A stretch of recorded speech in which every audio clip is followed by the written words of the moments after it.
here this afternoon. We've got Dr. Karuri-Sebina, Geci, and she describes herself, and I find that very interesting, as a scholar practitioner. And the combination, I think, is something that I hadn't seen before, but I really like. And I felt like, okay, now this is somebody who's deeply embedded in you can see from her CV, she has bachelor's degrees in computer science and sociology, master's degrees in urban planning from UCLA, and then a PhD here from Wits, our local university. So she is deeply embedded, together with Amy Mutua, in the academic space, but they describe themselves and they are engaged with what is practically happening in their spaces. Now, they are both people that are working in sort of digital environments. They are presently, Geci is the associate professor at Wits School of Governance, and she's hosting the African Civic Tech Innovation Network that has established the Center of Excellence in Digital Governance called Tayarisha. Now, here we are, we're talking about people that are working with technology, looking at the space of CivTech, that we're interested in, and we need to talk.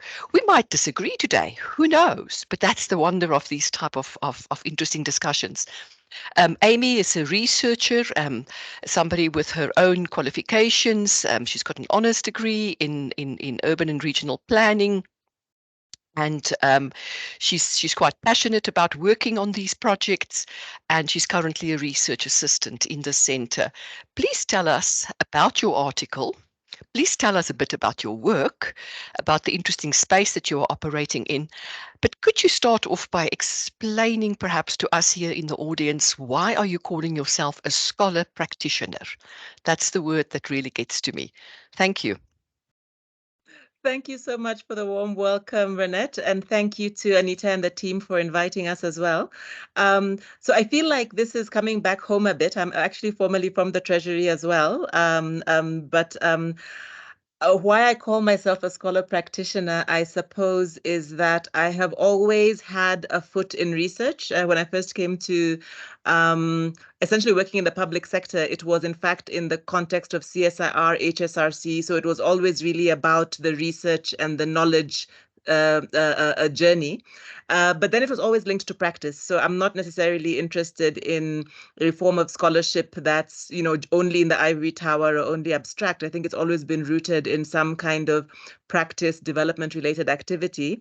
And so it was very difficult to refer to myself as only one or the other. Often I'm too much of a practitioner for the scholars and too much of a scholar for the practitioners. So thank you for picking up on that, Renette.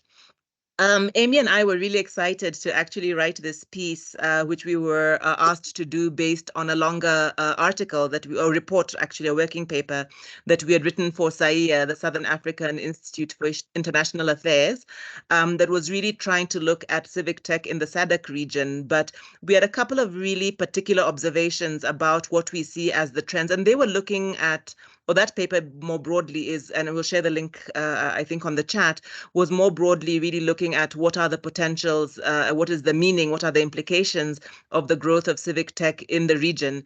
So we'll focus on what the particular op-ed that you picked up on was. It's one that we enjoyed writing, particularly metaphorically. And I'll invite Amy maybe just to go to the next slide and kick us off with the first few slides. Amy and I worked together on the main report, and I think it's quite good for her to share some of that, and then I'll come back in with the rest of it. Amy, do you want to jump in? Yes, thank you so much, Geci, and thank you, Renette, Anita, and everyone else. So yes, let's go into it. This is kind of what we'll be focusing on today. So a bit of background on what is civic tech. I think that's a good place to start. The profile of civic tech in Southern Africa, and then we'll go on and speak directly to the article, which was speaking about the focus on democracy and governance, the be watching, and then end with some recommendations. So to start, what is civic tech?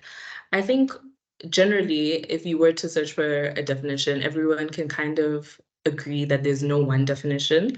So you'd find a very wide range of proposed definitions. In our report, we define civic tech as the diverse ways that people are using technology to influence change. So that in itself is a very broad definition. It encompasses many things, some of which we'll touch on. But this diagram gives a good overview of the different areas that civic tech occupies. So I won't go through all of them, but since it's a government crowd, if, for example, civic tech plays a big role in increasing transparency. So I don't know if you can see my mouse, but this little bubble towards the top talks about providing access to government data. There's also a big emphasis on community organizing, so pushing social causes, promoting increased civic engagement, participation. Those are some of the spaces that civic tech occupies. So then it's also important to make the distinction between civic tech and gov tech. They are similar and they do kind of interconnect and overlap in some spaces, but the main difference is that within civic tech, citizens are the main beneficiaries. So the technology is being used to help citizens.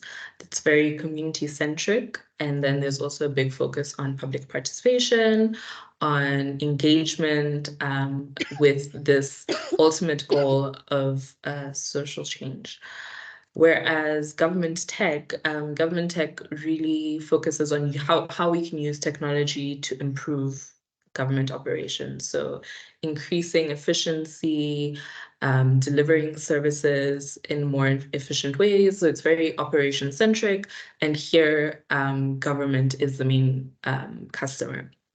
So this visual is quite nice because it shows some of the tools that are used in the two.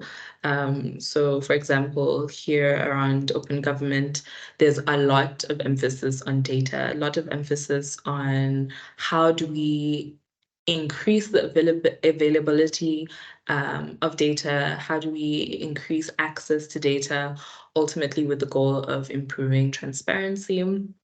And then when thinking about it from a community action lens, it's more about community organizing, initiatives and forums at like a neighborhood level, sharing information, that sort of thing. So those are the main differences between the two. And then if we can talk briefly about the technology that's used in these different spaces. So you see we have three different areas within civic tech. So there's citizen to citizen civic tech.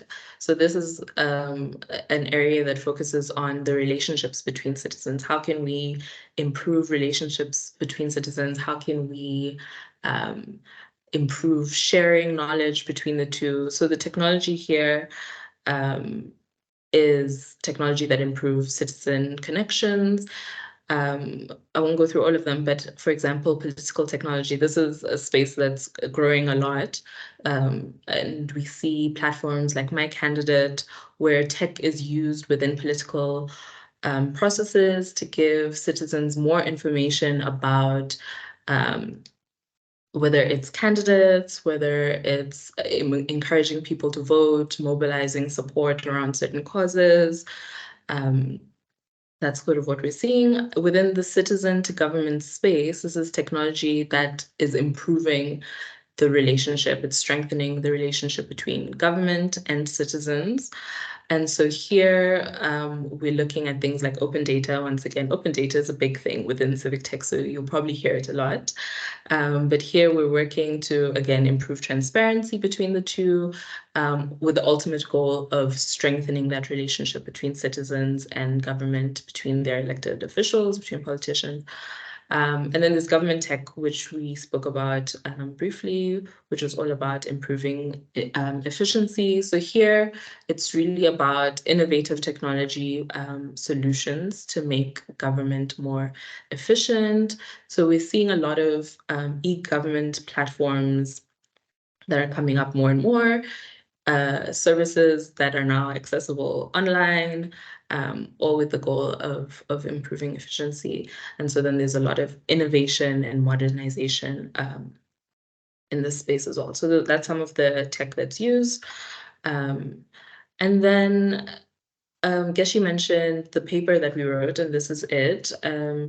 So the Bee Watchering article drew on this longer paper that was titled Civic Tech in Southern Africa, Alternative Democracy and Governance Futures. I also put the link in the chat, so feel free to go and read that. But yes, we were invited by SAIA to just think about civic tech futures in Africa, to think about democracy and governance and how those two relate. So I would encourage you to read that and engage with it. It has a lot more in-depth information. And then briefly, if I can just take you through the profile of civic tech in Southern Africa. So civic tech in Africa in general is growing. There's numerous civic tech projects and initiatives across the continent, but what we are seeing is that they are mainly concentrated in South Africa. So they're either of South African origin or they are operating in South Africa. But you can see some of the countries that are following closely behind. We have Kenya, Uganda, Nigeria, where there are also quite a few civic tech organizations and initiatives. So these are some of the organizations that are operating. And to mention, we pulled all of this from the Civic Tech Innovation Network, CTIN's database. We can also provide that link and encourage you to engage with that. There's a lot of amazing organizations across the continent which are doing really interesting work. So encourage you to have a look at that. And then we also looked at the types of, thank you, Geci, she's put in the chat, the types of technology that's used. And a lot of it, the majority of these initiatives are held on websites, web platforms, but it's interesting to see the others. So there's a lot on like WhatsApp, there's a lot of mobile apps, there's a lot of USSD technology as well. Looking at civic tech project sectors, which is a large part of what we're talking about here, you can see clearly that 64% of civic tech organizations are centered around democracy and governance. So that's a lot. And it's also interesting to look at some of the other sectors and see kind of the potential, the areas where we could grow. So for example, education is currently sitting at 3%. Clearly, there's a lot of growth that could happen there. Health is sitting at 6%, media at 7%. So it's just interesting to see it in relation to democracy and governance and see just how focused we are on democracy and governance. And then within this sector, there's a lot on advocacy tech, there's some civic tech, there's engagement, there's gov tech, and there's some on media. So to wrap that profile up, based on the database, so South Africa is the primary locus. The majority of civic tech initiatives, 70.4% in the region are in South Africa or of South African origin. Democracy and governance is the most common sector. So again, here, 64% of these initiatives are focused on democracy and governance. And then there's an emphasis on open data portals and platforms. And again, websites are the main technology that's used. So that's some background on the profile, and I think I'll hand over to Geci to take us into the next few slides. Okay, so thanks so much, Amy. So the article essentially uses the metaphor of the bee watcher. And if you don't mind, I think we have a little bit of time. I'd actually like to read this to you because I don't know if you all had the joy of reading Dr. Seuss when you were young. I didn't grow up with Dr. Seuss at all, but my kids did. That was, of course, before he got cancelled. That's another story. But there's a fantastic book called Did I Ever Tell You How Lucky You Are? And just in case you can't read what's on there, I'm going to read through it for you and try and do my kids' bedtime story voice. So I hope you'll enjoy that. So the story goes like this. Oh, the jobs people work at. Out west near Hotch Hotch, there's a Hotch Hotcher bee watcher. His job is to watch, is to keep both his eyes on that lazy town bee. A bee that is watched will work harder, you see. So he watched and he watched, but in spite of his watch, that bee didn't work harder, not much. So then somebody said, Our old bee-watching man just isn't bee-watching as hard as he can. He ought to be watched by another hodge-hodger. The thing that we need is a bee-watcher-watcher. Well, the bee-watcher watched the bee-watcher. He didn't watch well, so another hodge-hodger had to come in as a watcher-watcher. And now all of the watchers who live in Hodge are watching on watching the watcher who's watching that bee. You're not a hodger, you're lucky, you see.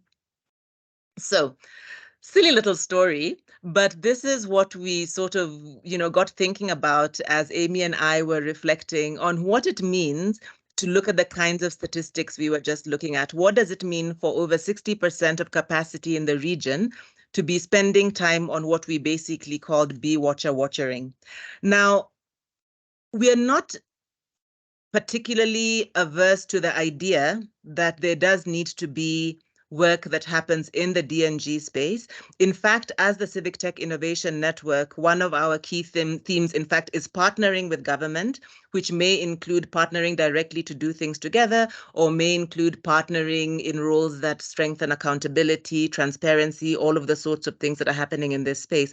But the question we were really asking is, when we look at, first of all, the talent that we have in Africa, which is fairly limited when it comes to digital transformation, new technologies, innovations, and when we've got a situation where most African startups are increasingly registering their patents and companies and NGOs in Delaware, and therefore have a very diffuse or limited impact on African development, is the picture ideal? Is the balance correct? And I think we began talking about, should it be 60-40 as it is now, or should it be 80-20 or 90-10? And what we were arguing for is, shouldn't the number be a lot higher in actual delivery areas? If you could go to the next slide, Amy.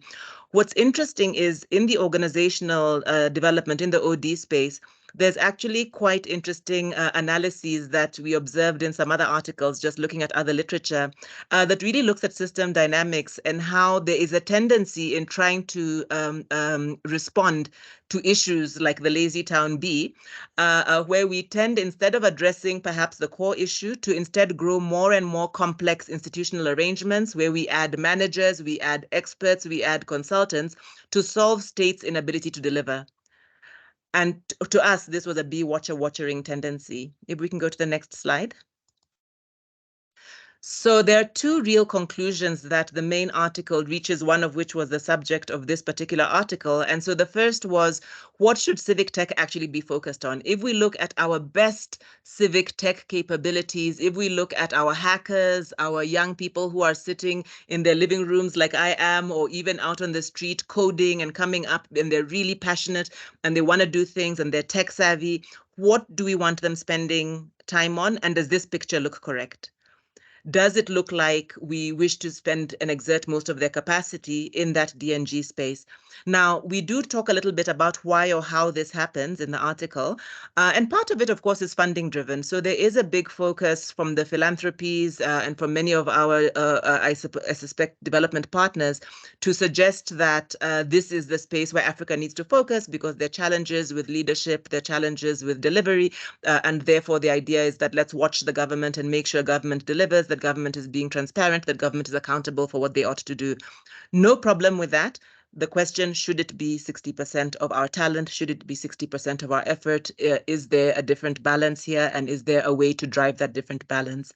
The second big point we actually make in the article, which I'll just mention briefly here, and we can go to the next slide, had to actually do also with the question of the role of civic tech. So what comes through in looking at the data, and also looking at the literature, and there's quite a young, I would say, body of literature coming out trying to analyze and interrogate what's happening in civic tech. And part of that really speaks to civic tech as essentially augmenting the capacities of the state. So what we called civic tech as centering the role of the state, and therefore the... Hello? Sorry, okay, somebody's audio is just coming through. And therefore, the role of civic tech really becomes supporting, if you want, or augmenting or supplementing public delivery, as is the role of the state.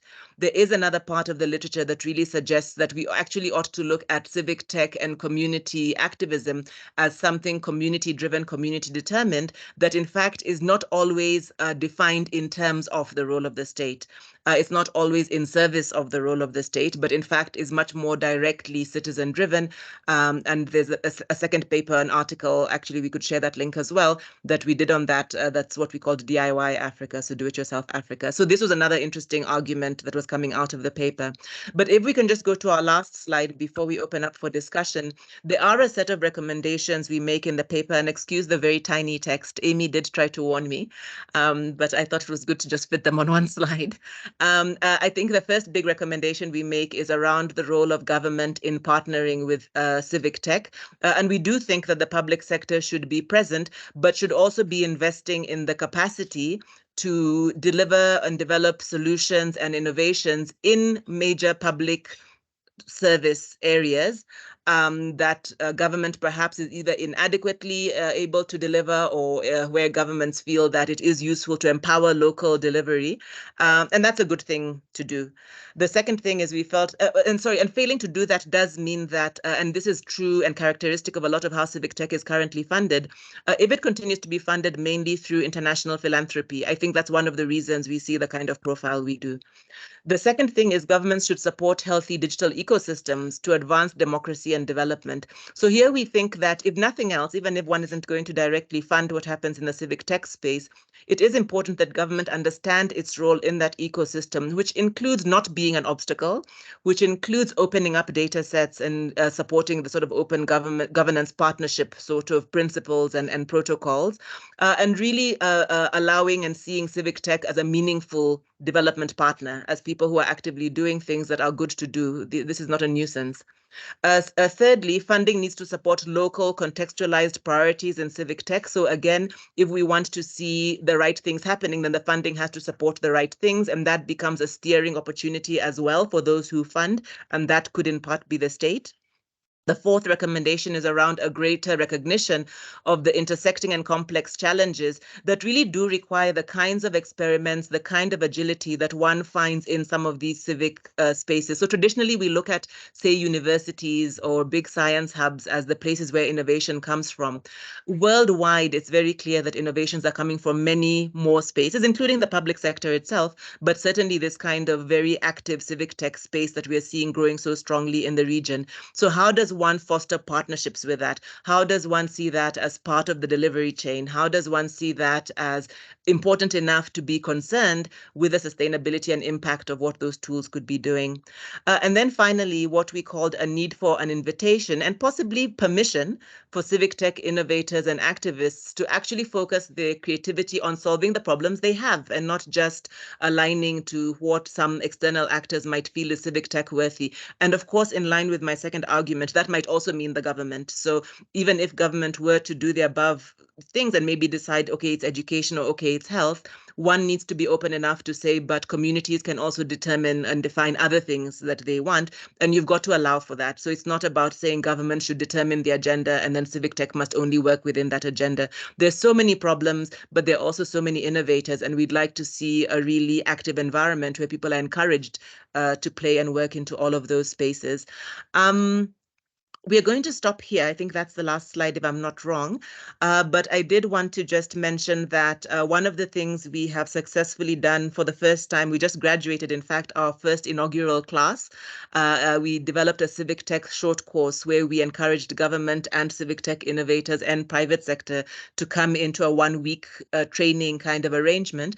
And the idea with that was not just to convey knowledge, which the short course does, but also was to foster the networking where people who are responsible responsible for or interested in innovation in these kinds of areas can begin to see across the silos, right? Could begin to see each other and understand, how does the innovator think? How does the official think? Maybe how does the market think? We were really excited to graduate our first class of, I think it was 18 students. We just had the graduation ceremony last week, actually. And we're going to continue offering that. What was surprising, by the way, is that 80% plus of the course actually ended up being government officials from local government. There might be reasons why the profile looked like that, I think, in terms of our marketing. We do hope to get the balance right, but we were very excited to see that level of appetite from local government to come through to the course. And that might, for those of you who are interested, might be something to consider in the near future. I want to hand back to our chair and just really thank you for your interest in our article.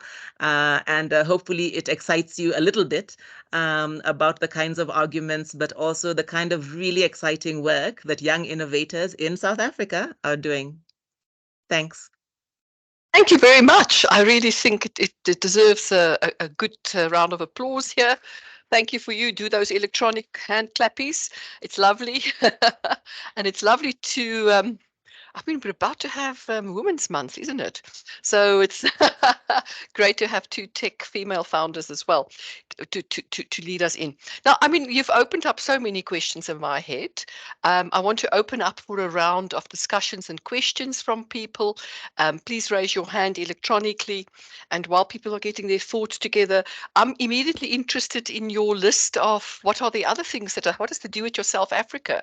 What are the type of topics that people are looking at? I've got a million things I would like to like put forward. There's like quite a few ideas. So we're going to be talking just afterwards as well, Geci. But what I actually realize as I'm listening and thinking about all of these things is, did we just go back to your slide where you had your definition of CivTech? Because I'm thinking, what do I call this? App for student housing to resolve. Is it CivTech? Is it private sector develop? Where's the line? Where do you draw that line out of interest so that I can just get my head around that space? Find that quite interesting. Do you want to answer as we go along, or do you want us to go along? Let's talk, and then people are going to come in, and you know how it goes. Yeah. So that's actually, and Amy said that the definitions are really a problem. In fact, I normally have a slide where I say the practice has moved ahead of the theorization about it, because there are, first of all, commercial applications, of course, that sometimes do social things. There are also what people call social enterprises, which might also do very similar things. And then you have what we would consider civic tech that might also appear to do very social things. So the idea that it's a public good issue for us is only one of the criteria of what probably gets into civic tech. Who does it and their business model for how they do it often matters as well. So where it's a commercial model, it's not just the fact of paying, because paid models are sometimes also happening in civic tech, but it's often that people who do development in the civic tech space, and in fact, we have an accountability framework. It's very similar to the Maker framework, if you've ever seen that. So it's often very principle driven, and the principles often have to do with it's community driven. In fact, it's community centric, the idea of openness. So probably often not building things necessarily on proprietary platforms. And then also the idea that it's really centering public good. It's almost the new generation of what we would have thought of as NGOs or CBOs, which again, you might find similar functions in the private space, but yet there's a clear distinction of those who are doing it differently and for different purpose. That's very interesting. That's very interesting, and it's for us to not close ourselves down to narrow definitions that would exclude people out of the space. And I think that's going to be quite an interesting thing. So what at the moment is the funding sources for all these? 49 projects that you've got in South Africa, if I understood your graph correct. Or initiatives, I don't know how you call it. What is the current funding? Where does the funding come from? Largely, if it comes from donors, you understand why the governance component, the bee watching, is so focused. But we sort of been watched and monitored and evaluated to death. And what is the product? What are we driving? What are we getting out? Is the big question. But just let's start with, like, for me, where's the money coming from? Where do they find funding? Because We haven't funded. Actually, you have. So one of the initiatives you might be interested to hear that's in our database and actually has been presented at our forums, our annual forums, in fact, is Muni Money. Yeah, Muni Money. Why is Muni Money there? It's because it was developed by, in fact, a civic tech body. And that's one of the examples we use of partnering with government. Exactly. Vuleka Mali is there. So that, however, I wish that was the dominant kind of funding, because that's what we see as a positive thing. That's what we see as South Africa putting public money into a public good through people who are equipped to do it, because they're really good. Some of these civic tech organizations are really tech savvy, at the cutting edge of what they do. If we're not there in government, why not use it where it is, right? So I think there are those examples, but the dominant funding, and Amy might want to add something, because one of the projects we just completed with Civicus is actually on sustainable funding of civic tech, because it's a huge issue. It is mainly philanthropic money for now. So a lot of them are fun, and there are a couple of big actors, in fact, who have tended to fund in the space. So it's your Omidyar network, which is now Luminate, the Hewlett Foundation funds in the space, the Open Society funds in the space. Mozilla recently funds in the space. So it's a number of them that are big tech linked, but some of them, or big tech origin. So many of the ones I've just mentioned are, but some of them that are also coming out of the more development funding space. There is a big AU fund that's linked to Europe as well. It's called the Civic Tech Innovation Fund, which is a newer one, but it's been putting quite a bit of money into the space. So it is largely philanthropic funding, some of that sort of AU funding, which is fairly recent. But what we have been watching is that space where, in fact, it's perhaps some states through contracting or other kinds of arrangements putting in money. And then, of course, some of them are also coming up with hybrid models for how they can sustain themselves. Amy, do you want to add anything on the funding issue? Because I know you lived that for the last 6 months. Yes, I do.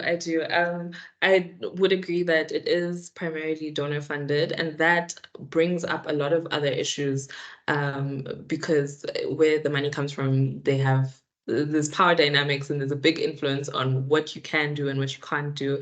So we recently did a project on sustainability, sustaining African civic tech. I'm going to plug it in the chat. Please go look at the website. There's also a report there that you could interact with if you're interested on the topic. But we held a focus group, and we spoke to civic tech organizations, civic tech innovators across the continent, and they all raised this issue of sustainability, because often funders' attention changes, the trends change, and so it's really important to be aware as a civic tech organization where your money is coming from. So this report dealt a lot with looking for alternative funding mechanisms.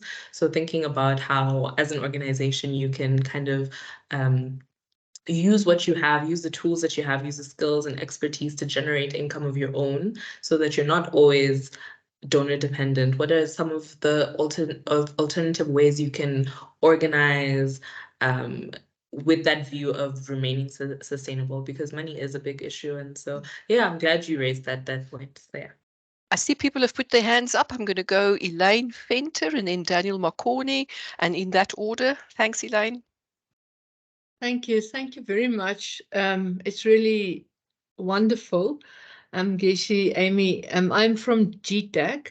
I was wondering, can we go to that slide which shows where civic tech, that slide that shows the governance, and the focus is so much on governance, a little bit on gender, a little bit on education, a little bit on justice. One more, let's go further. The one of the green pie chart. Yeah. The pie chart. The pie chart, the green pie chart. There we go.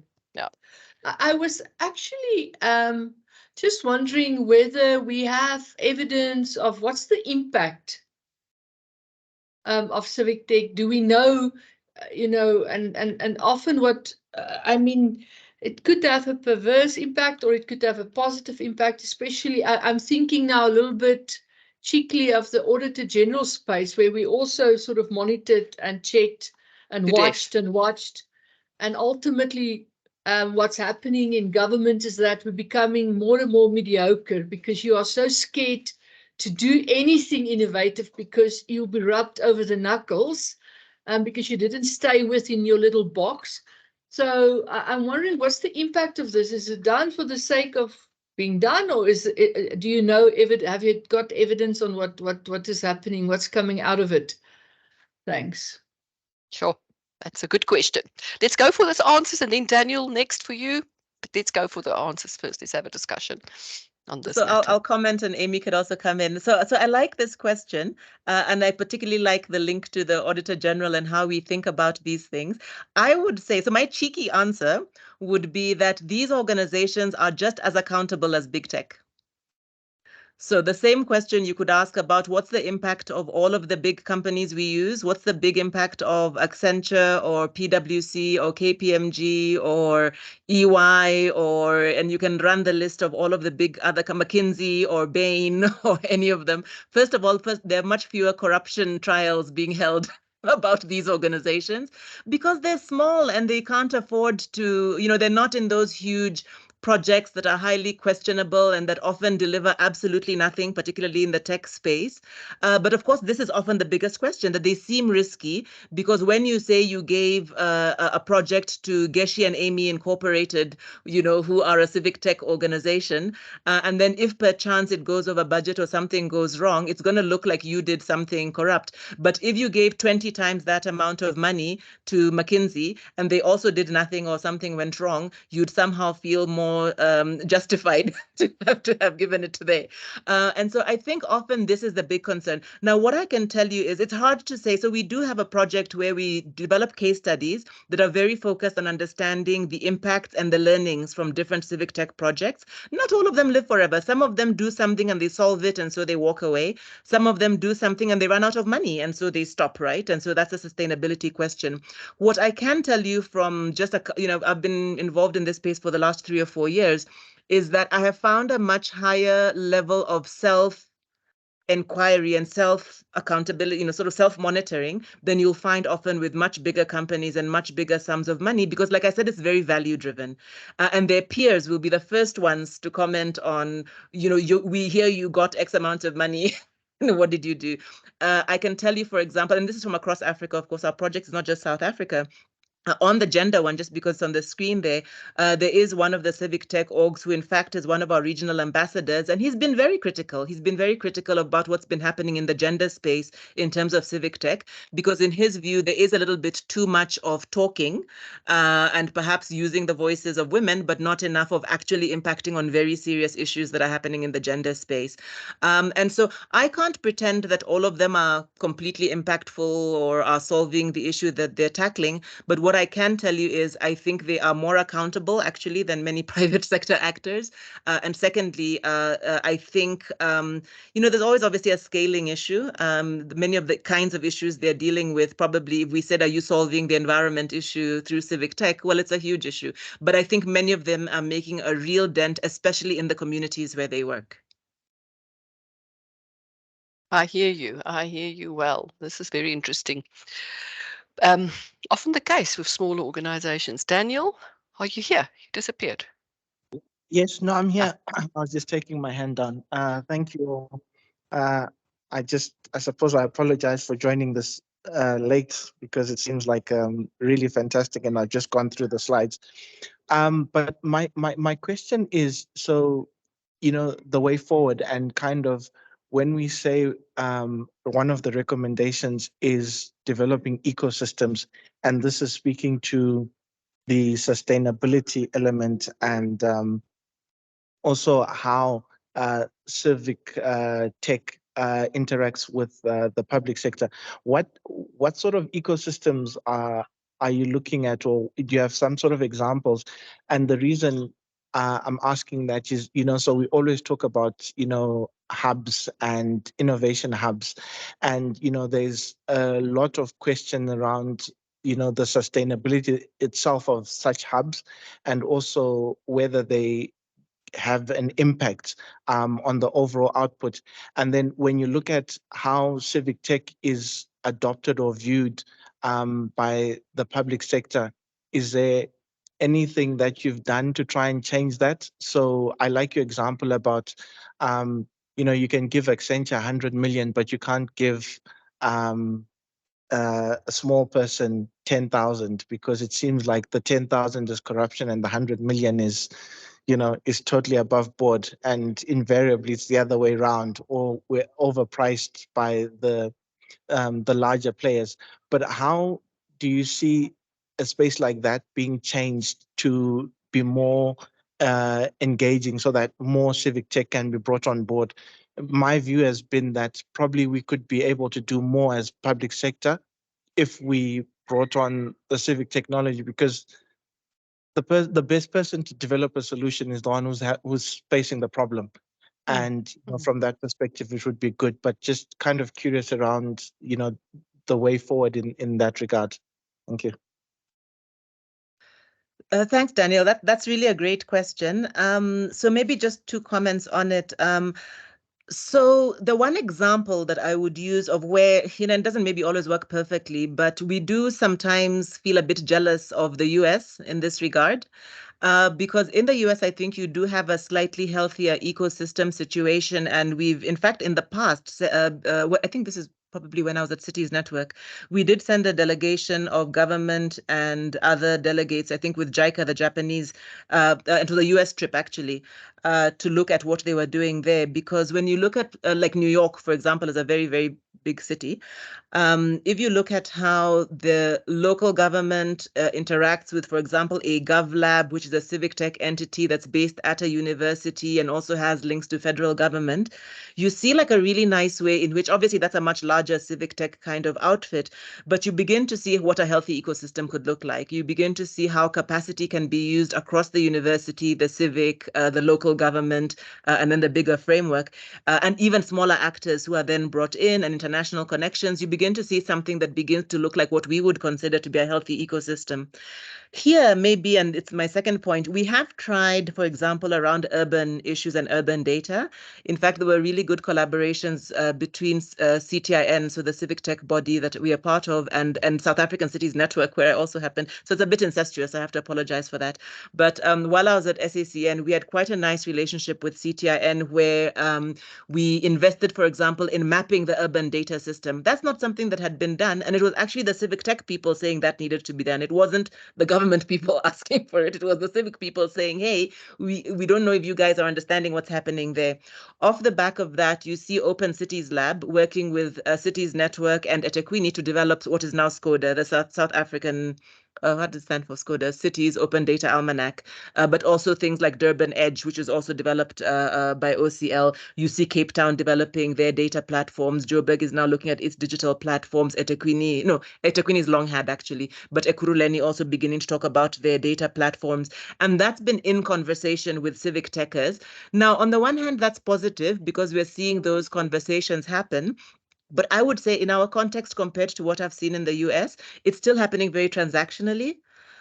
Whereas I think a healthy ecosystem is not only transactional. So it's not just about, can I convince you, Daniel, to give me a contract to do a piece of work for you? It's about saying that, okay, guys, we're in the same ecosystem. Obviously, there are payments that have to be made, but there's something that's much more, first of all, open and transparent, and there can be other actors, and it doesn't have to be just one civic tech organization and not just the individual you're talking to in government, but there's a sense from that whole government ecosystem that they are interacting with another ecosystem, and there's a mutual desire to do that. Universities maybe could play a role. I feel also our universities in general are also just too hierarchical to do that, and I don't know if they see themselves as part of that ecosystem. So I think I would say that I don't necessarily think it has to be through hubs. I think hubs are a very particular architecture. And in our space, most hubs here, in fact, are commercial. So if you look at whether it's the Innovation Hub or Tsimologong, those are really what we would call enterprise hubs. And that's good. You need SMMEs, you need enterprises. But I would say this is something slightly different. And I don't think we've yet worked out how to create and promote more Vulegamalis, more, open city labs, more open apps, and how government begins to recognize those as actors in the space and not treat them like they are a small Accenture, because they're not. This is a complex set of issues to think about, and I want to sort of move to a conclusion, which is heading for us. But I want to say something around the fact that the government relationship to the ICTs we've been failed, first of all, by CETA. I'm not being polite about this anymore. CETA has failed us. CETA is not delivering what they were set up to do. They are actually delaying and causing stumbles all along. So let's be blunt about that one. But I find it interesting because I came across by chance an interview with somebody called Jennifer Polka, and she was the head of she was the head of Code for America, and she was one of the main healthcare, setting up the healthcare websites for Obama administration. But basically, she's saying that government cannot run IT projects. And it was quite a shock to listen to that, but because her experience seems to be our experience. Now, I thought that in the US, it will be a little bit better than what we're dealing with or something like that, but it's not. It's the same thing. And basically, the book is now being called the book that every policymaker should read. And it is about the failure of IT projects in government, about how we cannot, because of something structural in the way we create regulations in a silo over there, which then determines 10 other people can't move. I mean, we can use the example of so there's complexities, and then there's historical stuff that come in that just is inappropriate, and et cetera, et cetera, et cetera. And you need this nimbleness, you need access to new technology, you need a fresher approach. So this is a small conversation. We're starting it today, but I really would like to say I'm going to put a lot of my hope on new and innovation on this sector. Interested to talk to you guys some more. Funding is very, very difficult at the moment. Nobody has got money. Government barely has enough money. Life is tough at the moment. But let's find the most efficient ways of opening up these massive data sets that we've got, this excellent work that we can do together with the civic sector.